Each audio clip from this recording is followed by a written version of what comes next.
meaning comparison can be made between different period of the year. This adjustment is needed in order to assess the effect of the other type of unemployment, seasonal unemployment. Some seasons they are working here, but sometimes they are not working here. So this kind of unemployment is called seasonal unemployment. Okay, right.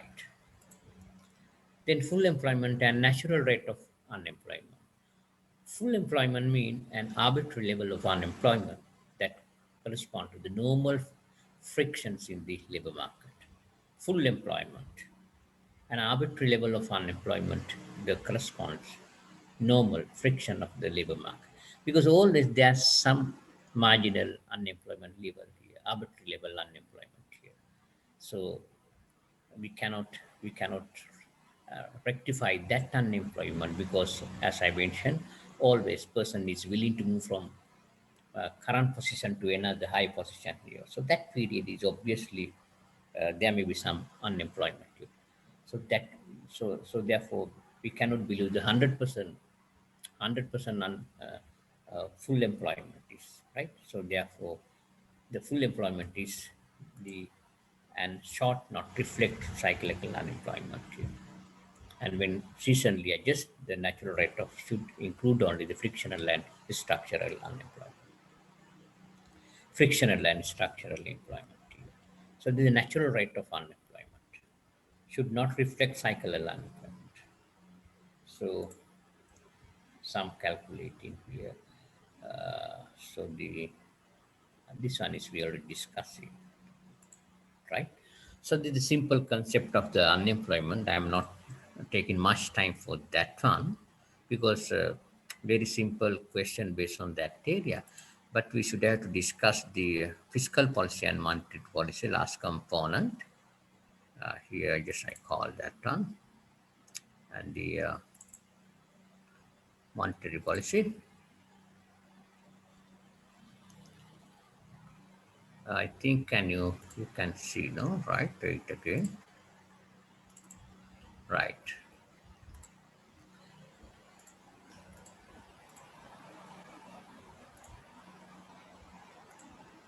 Right. I just briefly explain the monetary policy and fiscal policy because this part is important with the national income and accounting and also the inflation here. So, okay, this is your last topic actually, right?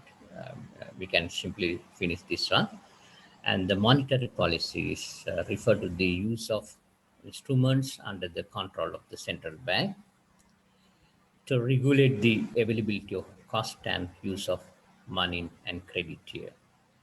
Therefore, under the monetary policy, they control the three major variables. So money supply, credit, and also the cost on credit use of money. So therefore, according to the Johnson's, monetary policies are defined as a policy employing central banks' control of the supply of money as an instrument for achieving the objective of general economic policy here. Therefore, controlling central bank is control the supply of money. Money supply control is totally linked with the monetary policy. Monetary policy. The objective of the monetary policy, those are the objective: full employment, price stability, economic growth, and balance of payment. Full employment, full employment of resources, price stability, mean without inflation, economic growth, and balance of payment. Is those are the major objective behind the monetary policy, right? Then, what are the tools? With the previous topic also we briefly described. What are the tools? The bank rate, cash reserve ratio, statutory liquidity ratio, statutory, and repo rate and reserve repo rate, sorry, repo rate and reserve repo rate, and the bank discount rate here last one. So those are the tools of monetary policy. Tools of monetary policy. Let us discuss one by one. What is the bank rate? The bank rate is all known as discount rate, and it is the rate at which a central bank is leased to the commercial bank on their discounting rate and treasury bills or whatever they think. Therefore, if the bank rate is increased, the commercial bank also change their rate of interest on loans given by bank to public, because now commercial bank gets fund from central bank at higher rate of interest rate. So therefore, as bank rate change, the commercial bank also change their interest rate, the loan credit facilities interest rate. Then higher rate of interest will contrast credit in economy. So public will take lesser loans because of higher rate of interest, right? So therefore, currently, the central bank, the bank rate is 6.75. 6.75. So based on this rate, actually, the commercial bank decide their interest rate here. So therefore, if central bank want control to the inflation, the central bank increase the bank rate. They want to reduce the inflation, they reduce the interest rate here.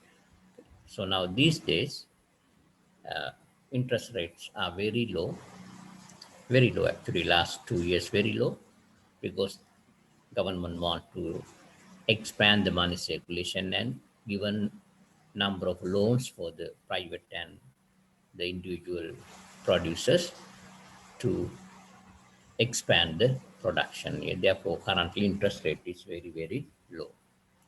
Right. Cash reserve ratio (CRR). Cash reserve ratio is a certain percentage of bank deposit which banks are required to keep with the central bank in the form of reserve or balance.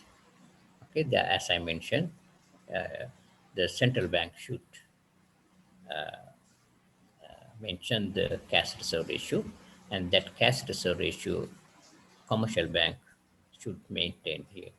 Higher this cash reserve ratio with the central bank, low will be the liquidity in the system. And why liquidity means the money circulation, simply money circulation. So the the central bank is empowered to vary cash reserve ratio between 15% to 3% here. 15% to 3%. Okay, but as per the suggestion by the whatever the so he here mentioned some countries here, so the that would be changed from country to country. So now our Sri Lankan context, the cash reserve ratio is now maintained in between here 5 to 8 percentage here. Okay, then cash reserve ratio is certain percentage of the bank deposit which bank are required to keep the RB of the firm. So that would be right. Other one, statutory liquidity ratio, that is, it means a certain percentage of deposit is to be kept by bank in form of liquidity assets. Therefore, each bank should maintain some percentage of deposit as liquidity assets. So this is kept by the bank itself. The liquid assets include government securities, treasury bills, and other securities notified by the central bank. Sri Lanka is more than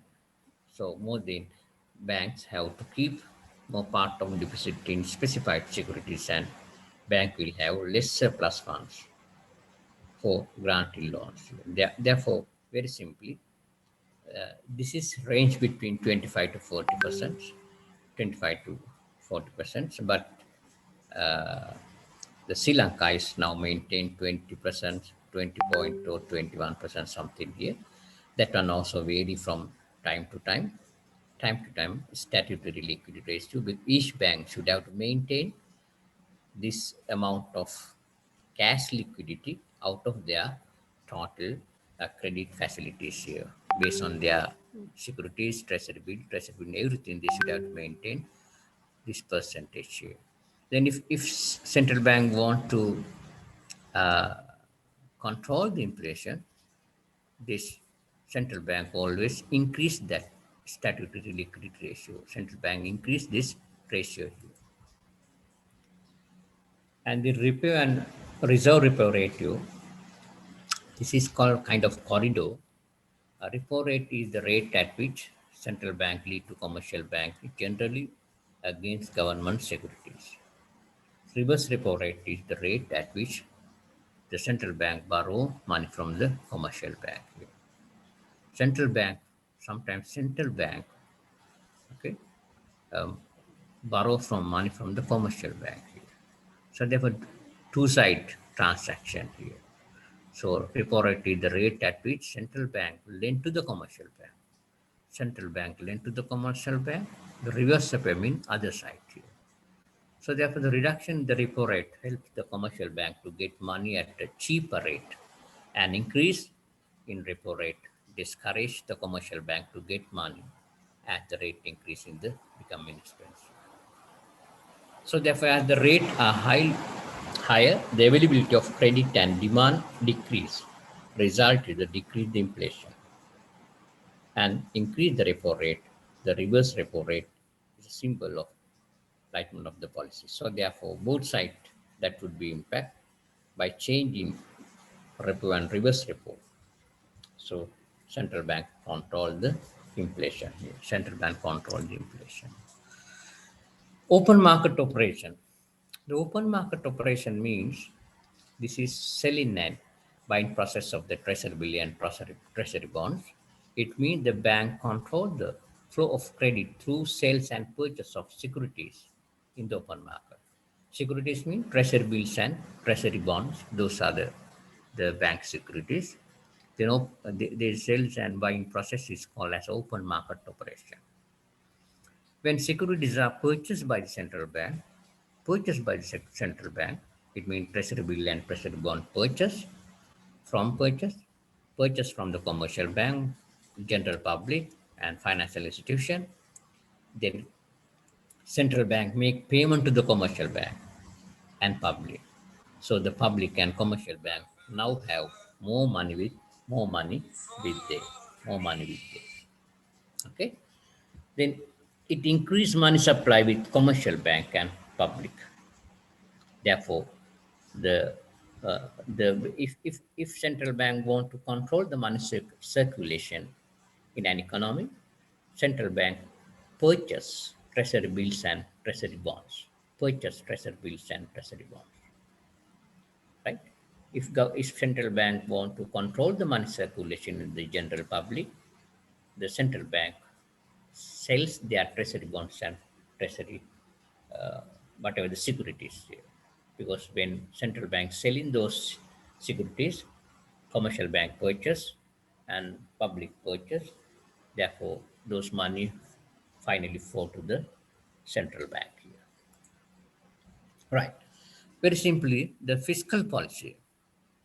Fiscal policies refer to the policy concerning the use of state treasury and government finance to achieve the macroeconomic goals. So therefore, government fiscal policy of the change in its taxation and public expenditure. Fiscal policy means budgetary policy. So the budget one side of income is taxation or taxes, other one is government expenditure. So the based on the fiscal policy also, uh, government can control the inflation and uh, money circulation. So government uses expenditure and revenue program to produce desirable effect of national income, production and employment. So the objective of the fiscal policy, objective to achieve equal distribution of wealth, increase in saving, degree of inflation, control inflation, and achieve economic stability and price stability. Those are the five very common macroeconomic variable behind the fiscal policy. Increase saving, decrease inflation, economic stability and price stability. So those are the policy: deficit policy, public expenditure, taxation policy, and public policy here. Okay. Then what is the deficit policy? This one is a budget deficit here. So budget deficit. With the budget deficit, government takes some action because in Sri Lankan government to rectify the budget deficit, they can take the decision with the government taking local loan or foreign loans. Okay, taking loan from central bank or whatever here just mentioned India, but central bank is government meet to the budget deficit here. So therefore, the the uh, the what we call deficit policy is always try to control the budget deficit based on the different loan scheme process here, whether it is local loan or foreign loans here. So that policy is fall under the deficit policy. The other side, public expenditure policy. Regarding the public expenditure policy, it is government expenditure. So government can take the decision for the expenditure. So which type of expenditure is more important? So infrastructure facilities or the capital creations or whatever the thing here. So this kind of expenditure policy government can control, and that is also under the fiscal policy here. I'm not taking much time for that area because very rarely asking question based on that area. The taxation policy also under the fiscal policy, taxation policy, and the it means here the tax policy, which type of tax should increase and decrease, the VAT or other policy. It means the other taxes, so direct taxes or indirect taxes.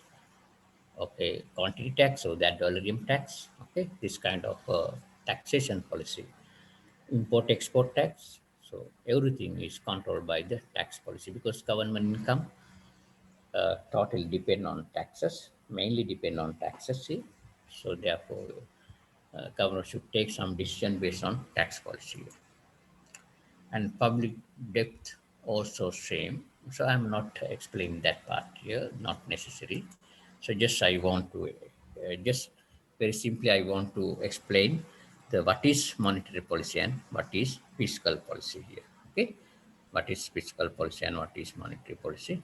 So that is enough. So now just I want to give some idea of the some past papers here. So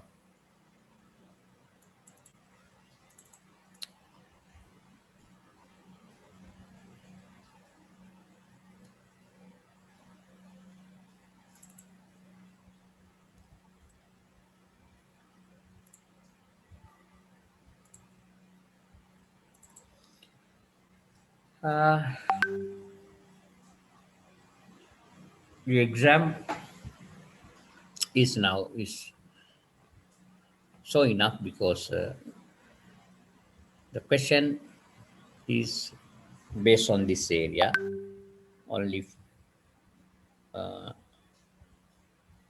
three four question based on national income and accounting and equilibrium national income and that part, inflation and measurement of inflation and real GDP, nominal GDP and that part, or the price index on unemployment, employment, no fiscal policy, monetary policy. But however, I have not mentioned to the Professor Alexander regarding the fiscal policy. The last 2 days, just I show you some slides, but I mentioned that I have not covered fiscal policy and monetary policy. Okay, so therefore there will not be any question based on monetary policy and fiscal policy. But anyhow, that sometime we will have to give some answer for the way of inflation control activities, then you should have to mention the fiscal policy and monetary policy. Okay, so therefore, there's some set of question here. I think you can just go through because maybe the same question this time also, and use the demand and supply model to explain the effect of following event of the market hamburgs, comment on the changes equilibrium price and quantity here. So final exam 2019, you can, it is a micro part here. This is a micro part here. So you can develop some answers simply. So the price of sticks or substitute for hamburg decrease, then what will happen to the demand and supply here. So more firm quit the hamburg business, then what will happen to the demand and supply model, right? And price of production input increase and income consumer decrease, what will happen to the situation. So, and also the marginal utility questions, the total utility and marginal utility table given. You should have to fill the blank. It's a very simple question. Compute the table. Explain with the which unit of product the law of diminishing marginal utility comes into the effect. Explain with which unit of the product law of diminishing marginal units come to the effect. The law of diminishing marginal utility. Law of diminishing marginal utility is come to the process right here. Just it means marginal utility is increased, then after that decrease here. And at which point starting here. You should have to fill the blank and check with at which point mu function is starting to downward here, reduction here. Okay, but first you should have to fill the blank. Draw the graph of marginal utility and total utility. You should have to show graphically marginal utility and total utility behavior. We discuss everything now, the behavior of all the function, and you should have to fill the cost function. This is a very common question. Okay, total cost, fixed cost, variable cost, and marginal cost here. Complete the table here. So you can develop, you can fill this table here based on your cost knowledge and that component here. So those are some multiple choice questions, also micro area.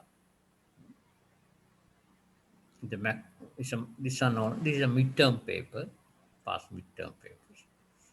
But I think you already complete the midterm, but there may be some questions on that area, the microeconomics.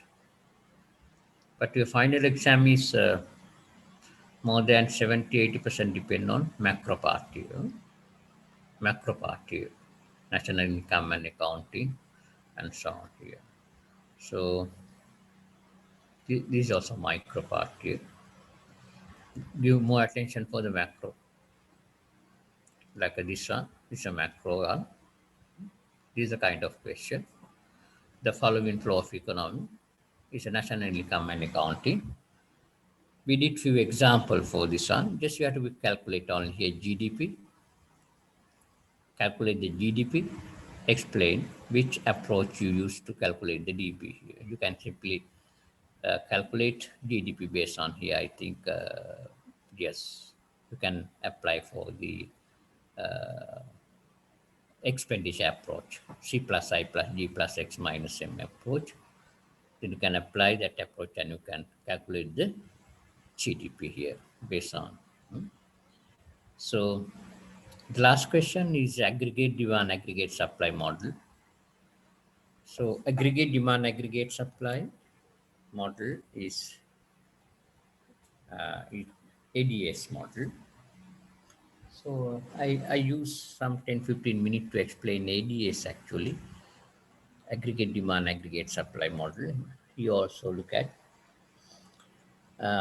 Use the ADA's model to show effect of the following events on an economy.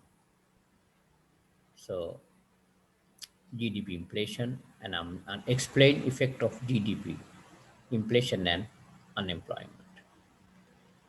So the explain effect of GDP inflation and okay GDP inflation and unemployment here. GDP mean why here, right? The country's central bank increased the money supply here. So money supply increase mean what will happen to the aggregate demand function. With money supply increase, aggregate demand increase, no? Aggregate supply keeping constant, but aggregate demand expand. Aggregate demand expand mean it will create inflationary effect. Inflation increase and output goes down, no? So so therefore aggregate demand supply I just explained based on the whiteboard. Demand supply, aggregate demand and supply. Wait.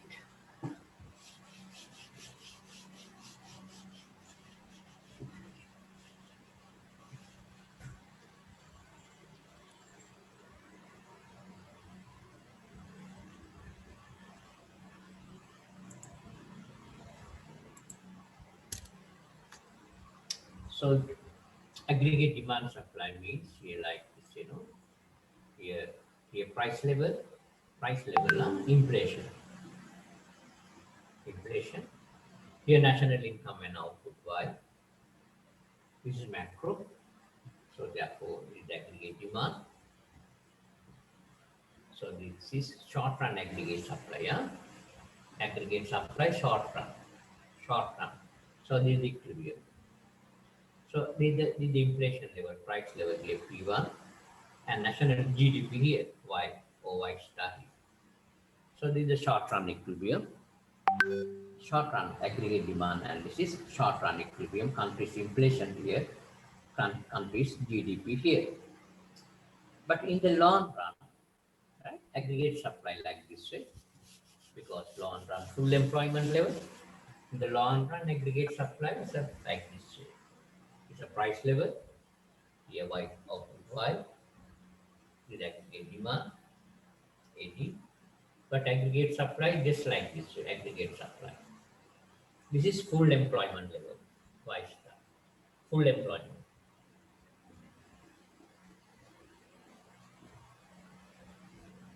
Full employment resources. Full employment resources mean the country cannot further expand aggregate supply. No, it is a potential level. It is a potential output, full employment here. Therefore, aggregate supply like this way. Aggregate supply like therefore short run component here, short run component here. Then that part long run part. So this is the long run equilibrium here. Long run equilibrium here. So this is the price level here, national income and all. So therefore, the in the long run, as aggregate aggregate demand expand, we assume here our previous question. So the money supply increase, money supply increase, money supply increase mean all the additional money flow to the customer. Therefore, aggregate demand increase, aggregate demand increase. Money supply increase mean aggregate demand increase. Therefore, aggregate demand increase mean aggregate demand function shift to the right side. Aggregate demand expand. Therefore, price level increase here to here. Price level increase V1 to V2. Therefore, inflation increase. If the short run output constant, out without change in output, price level increase. Price level increase in the long run. In the long run. Okay. But in the short run, we assume short run somewhere here in the short run area. In the short run, money supply increase mean AD0 short run area. Just change in AD1. In the short run, as a result of money supply increase, both output increase, output Y0 to Y1, year to year, and also inflation increase P0 to P1 year to year. Okay, so therefore you should have to explain based on the graph, both in the short run and long run. Give you some. If the long run only inflation increase without change in output, but in the short run both change. Both change means output also increase, price also increase. So it will depend on the short run and long run. Short run and long run. Okay. So the this is some set of answer about that question here, and because you should have to familiar with the aggregate demand supply analysis too, and the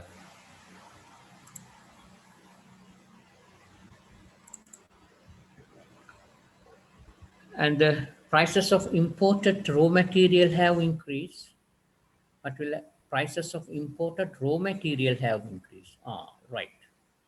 Now the second question: what will happen to the aggregate demand supply equilibrium if imported raw material increase? Right. Imported raw material increase means that will affect to the supply side, no, aggregate supply side. As raw material increase, the cost of production increase. Cost of production increase means the local suppliers are discouraged to supply. Supply discourage. Supply discourage means aggregate supply function shift to the inside. Aggregate supply function shift to the inside.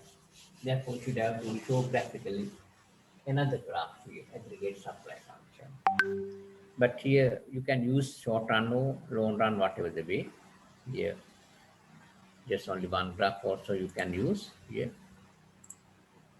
to now price level, national income and county, aggregate demand, this one same. But aggregate supply is original equilibrium, macro equilibrium is the price level, here equilibrium national income Y star. Now as a result of imported raw material increase, the cost of production increase, therefore aggregate supply discourage. Countries aggregate supply reduce mean aggregate supply function shift to the upward somewhere here. A1 to A0. Therefore, the equilibrium price level increase, P is here to here, and also national income goes down here to here, Y0 sum. So therefore, price level increase and also output reduce, and aggregate supply reduction badly impact to the national income and account very badly. Okay.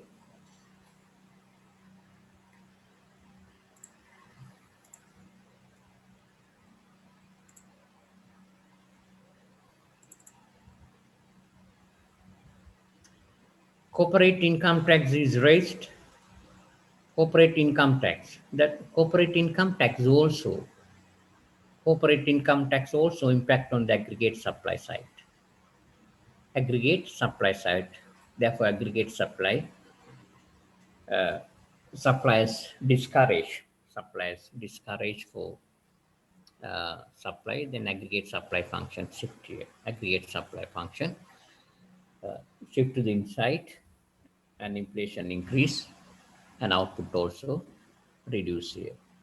Output also reduce here. Okay. Uh,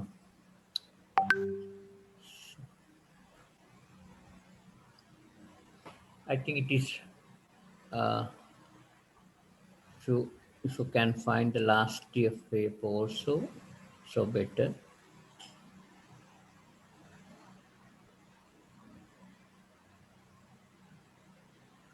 Those questions you can individually tackle here. Simple question.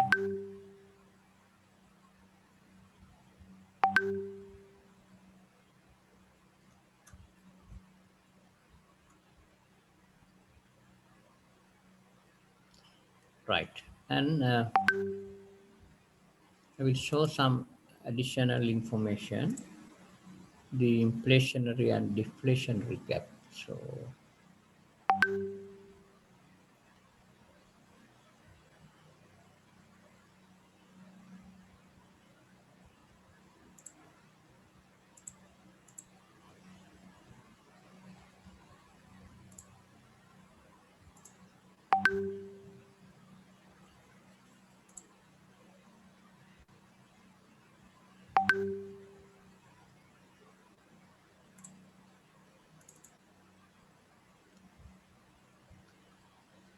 uh, look at here now. Just I want to explain deflationary gap.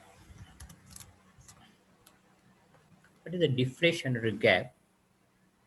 Is in simple graph because very rarely we'll have some deflationary gap here. Okay, I will use this one. Deflationary gap here. This is the data.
Uh, so the just deflationary gap here. Just I want to say based on this, the deflationary gap means look at here. You can explain the deflationary gap between based on the this is the 45-degree line we discussed under the national income equilibrium model aggregate. So aggregate demand equal aggregate supply 45-degree line. So this is the aggregate demand. So this aggregate demand is actually is this is actual. This is the actual aggregate demand. This one actual one. Let me I will use this one.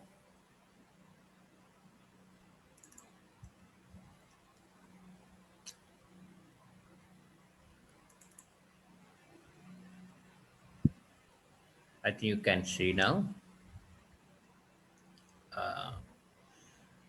So this is the actual aggregate demand here.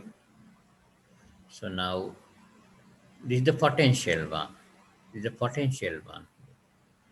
Potential. This is the full employment level here. This is the full employment output YT here. But actual output here, because this is the actual aggregate demand. This is potential one. Okay.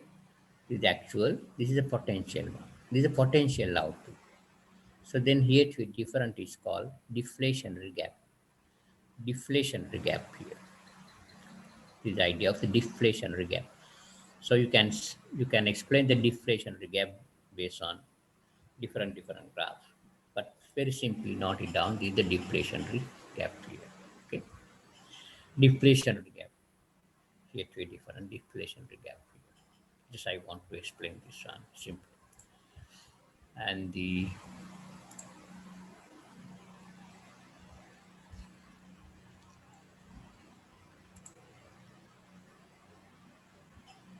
you can use this graph also, deflationary gap, 45-degree line. This is actual output here, therefore equilibrium here, y1. This one potential one. This is potential one. Therefore, here to different is deflationary gap. Deflationary gap. And also here to also output reduction deflationary gap. Okay. Right. So now just I want to see one graph here.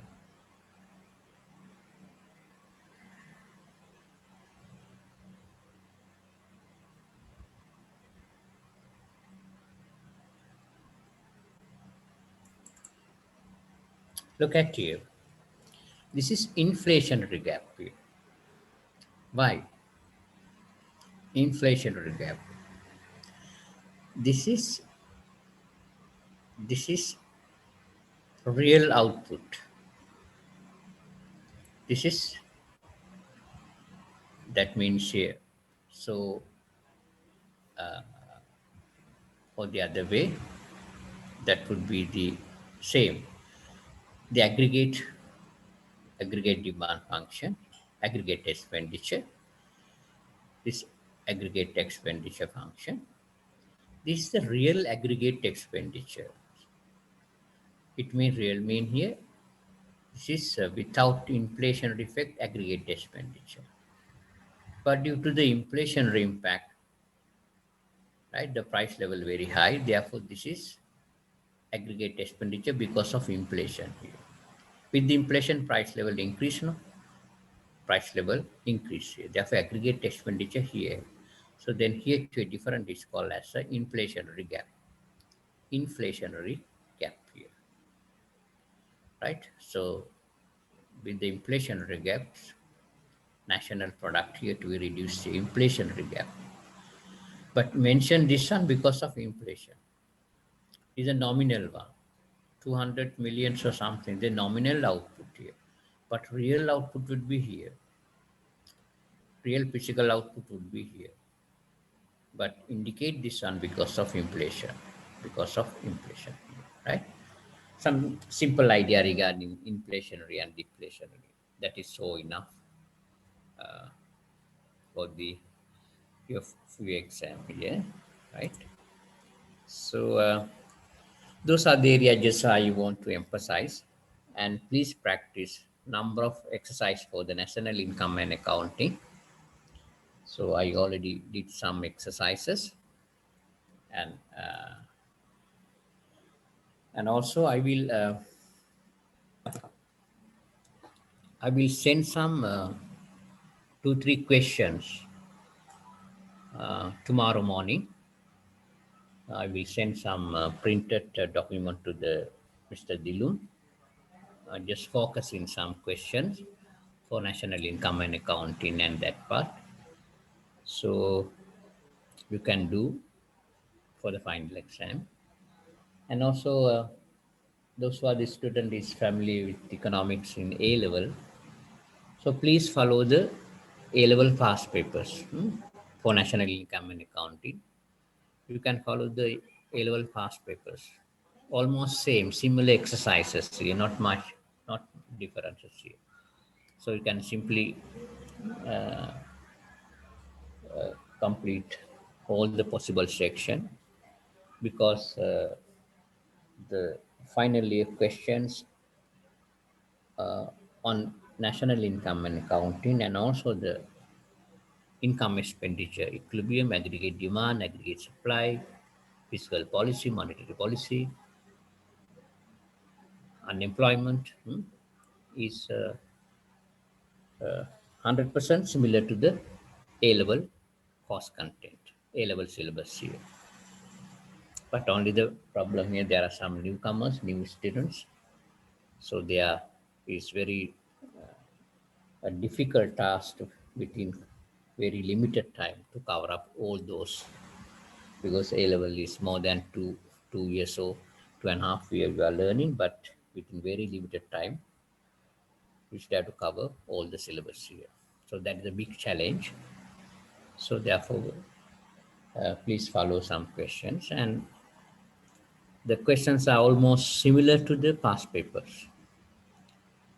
Okay, almost similar to the past papers.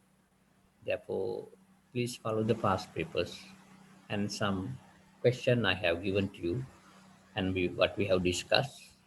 So then you can simply pass the all the major point here without any difficulties here. Right.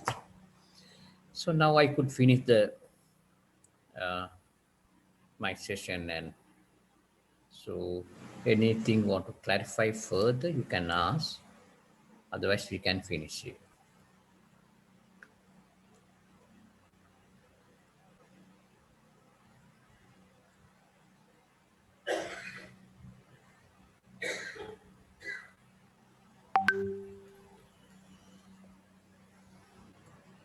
As usual, very silence. As usual, not like as always I mentioned, not like the previous batches students. Not of very rarely top one or two.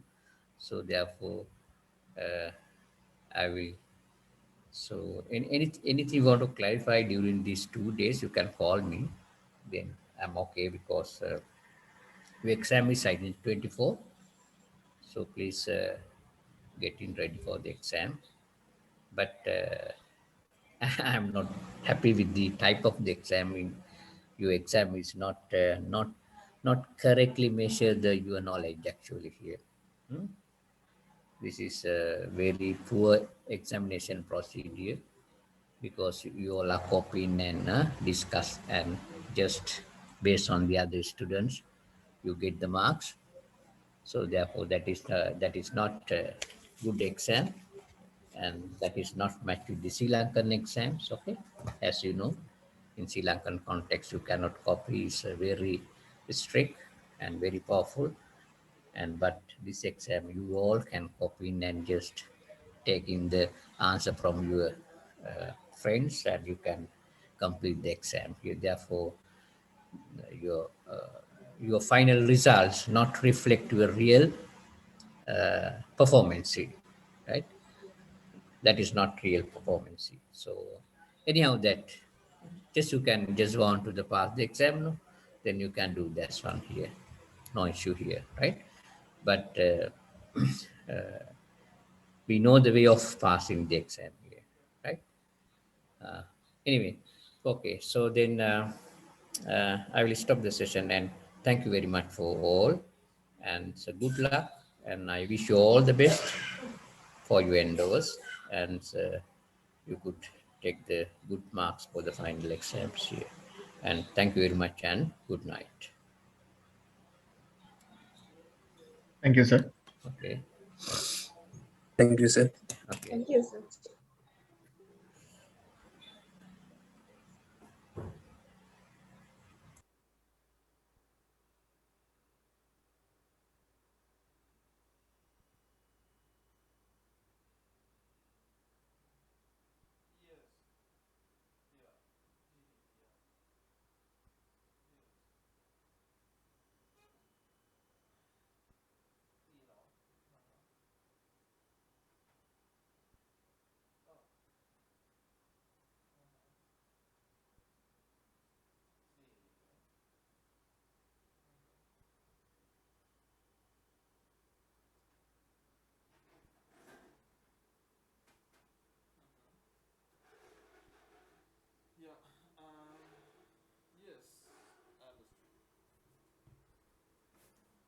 Yeah, seriously.